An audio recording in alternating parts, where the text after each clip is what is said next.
పవిత్రమైన పెదవులు కలవాడను, అపవిత్రమైన పెదవుల మధ్య జనుల మధ్యను నివసించువాడను, నేను నశించి తిని అంటున్నాడు. ఎవరు ఈ మాట అన్నది అనగా యేషయా భక్తుడు. ఈ యేషయా రాజైన ఉజ్జియా మృతి నొందిన సంవత్సరమున చూసిన దర్శనం ఇది. కాబట్టి అపవిత్రమైన ప్రజలు ఆ దినాల్లో ఉన్నారు.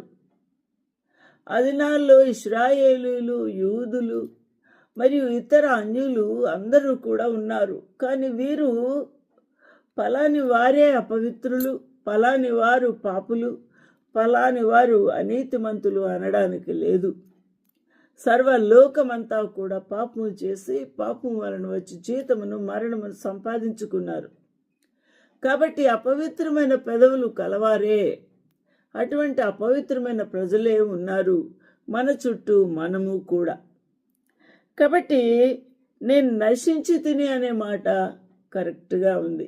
ఎందుకనగా ప్రతి మానవుడు కూడా పాపం వలన వచ్చు జీతమును మరణమును కొని తెచ్చుకున్నారు. వారి యొక్క ఆత్మ నశించిన స్థితిలో ఉన్నది. నేను నశించి తిని కరెక్ట్. కాబట్టి ఈ నశించిపోయిన దానిని వెదకి రక్షించుటకు ఆ మనుష్య కుమారుడి లోకమునకు లోక పాపములను మోసుకొని పోచున్న దేవుని గొర్రెపిల్లగా వచ్చి ఉన్నాడు. హల్లెలూయా, దేవునికి మహిమ కలుగునుగాక. కాబట్టి ఈ రాజును సైన్యములకు అధిపతి అగు యెహోవాను కన్నులారా దర్శనములో చూశాననేది ఎంతో భాగ్యం అనుకున్నాడు. కానీ నేను నశించేను అని గ్రహిస్తూ ఉన్నాడు.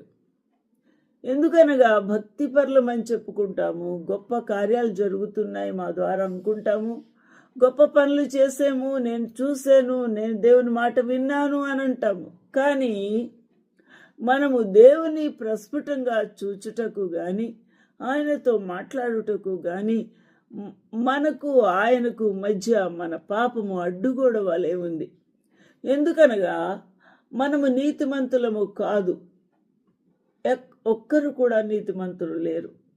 కాబట్టి అపరిశుద్ధత, అపవిత్రత మన హృదయంలో ఉన్నది. కాబట్టి ఆ పరిశుద్ధమైన తండ్రిని, ఆ పరిశుద్ధమైన దేవుని మనము చూచుటకు అర్హత లేదు.